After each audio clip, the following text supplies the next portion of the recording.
Before I address Mr. Patel, I do want to address the continuing narrative about the weaponization of the DOJ, the supposed weaponization of the DOJ over the last 4 years, because to me it represents the most vigorous reinvention of history. The question is asked by some of my colleagues on the other side of the aisle, why is it that Donald Trump was the only president to be indicted not once, not twice, but 4 times?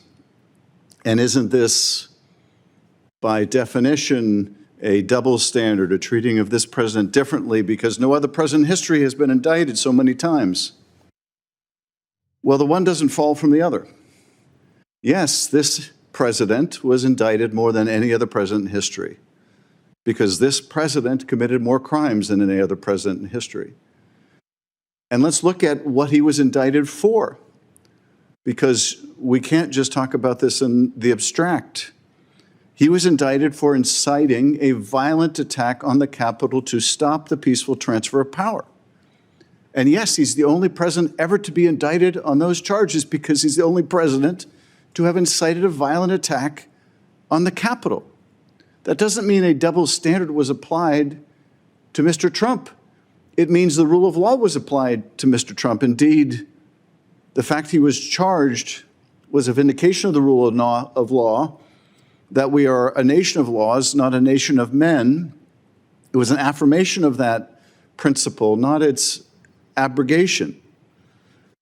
The fact that Donald Trump was indicted for bringing hundreds of classified documents to Mar-a-Lago, for refusing to relinquish them, for participating in an effort to obstruct the investigation into their unlawful retention, doesn't mean some double standard was applied to him. It means the same standard was applied to him as anyone who willfully brought hundreds of classified documents home, refused to turn them over, and then conspired with others to obstruct the investigation. Others who were involved in hiding the documents, others who were involved in trying to delete surveillance tapes.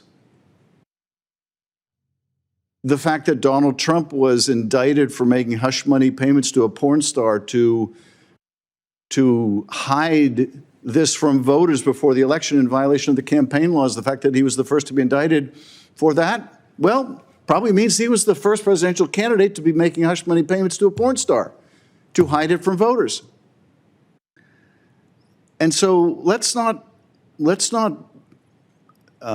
suggest, let's not market, let's not propagandize about some weaponization, some double standard when grand juries found probable cause to believe he committed these crimes, and the only case that was actually allowed to go to trial, the jury found him guilty on every single charge.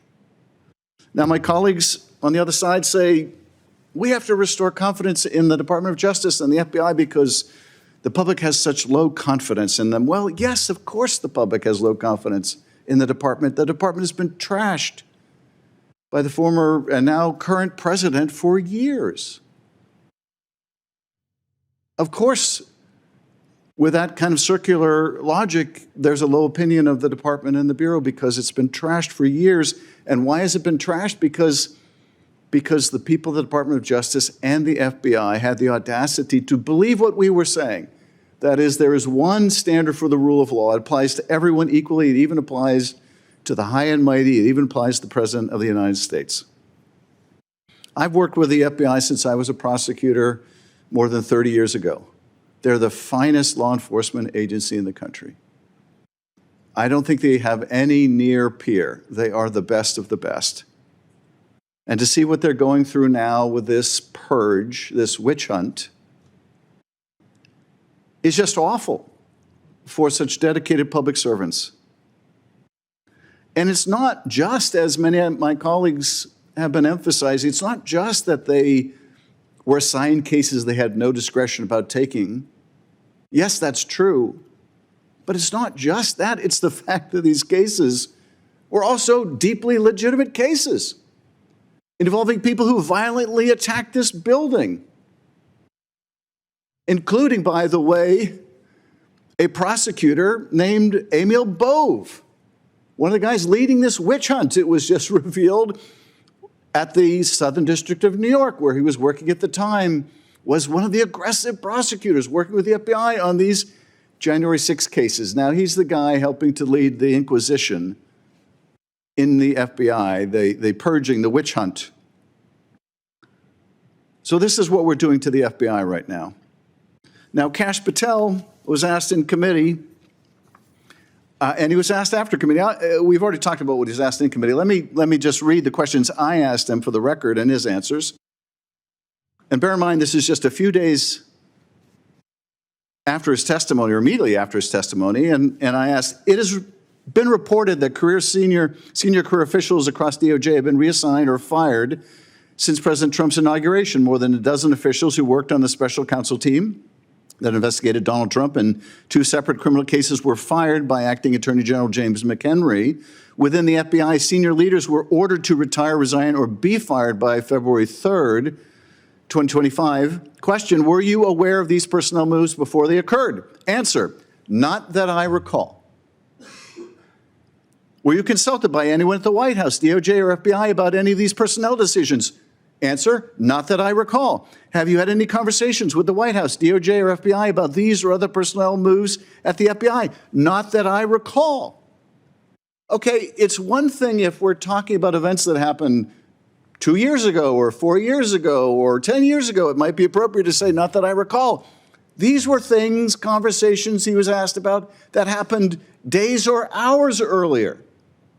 He really doesn't recall whether he talked to people at the White House about firing people at the Department of the FBI. Are we really to believe he doesn't recall? And now, of course, we have whistleblowers who say that he was leading these firings, that he suddenly doesn't recall. That's just not the least bit credible that he doesn't remember. Of course he remembers.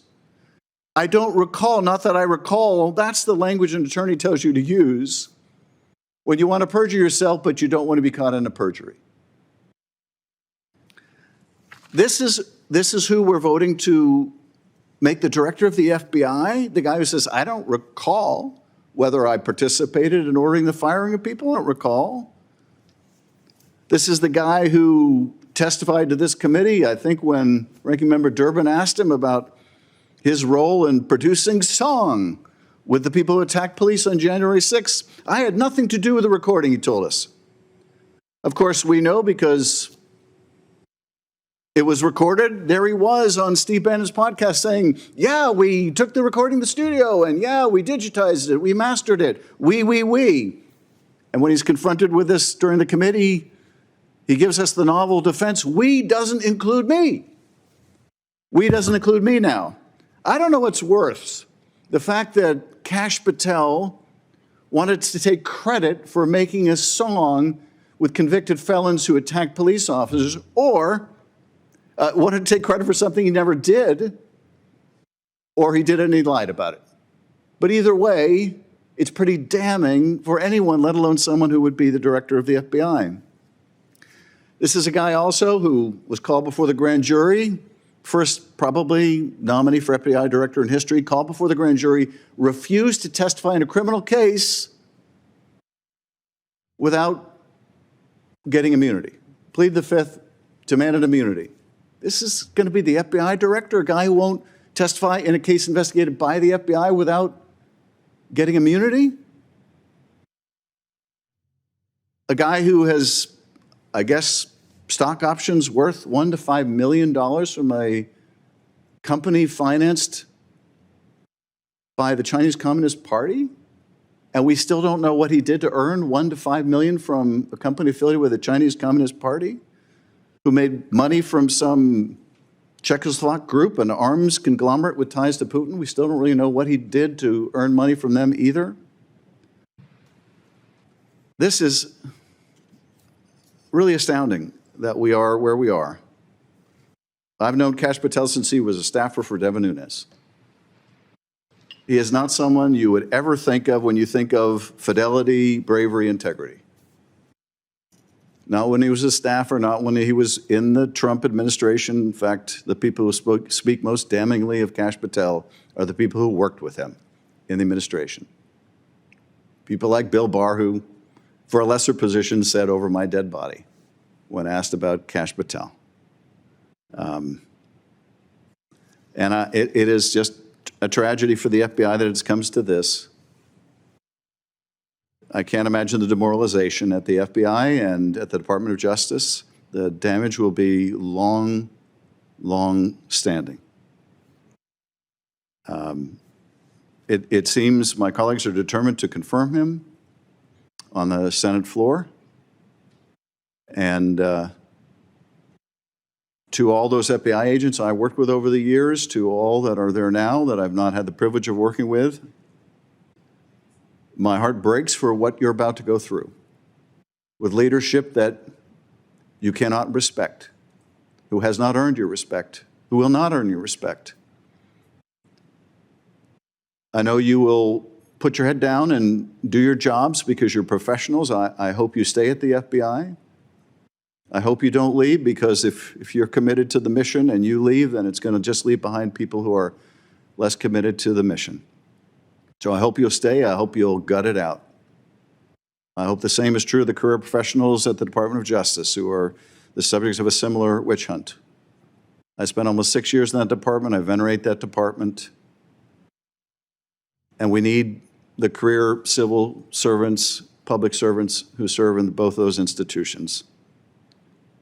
But it will be a sad day indeed when we confirm the likes of Kash Patel, knowing what we are getting. We will have no one but ourselves to blame. Mr. Chairman, I yield back. I will close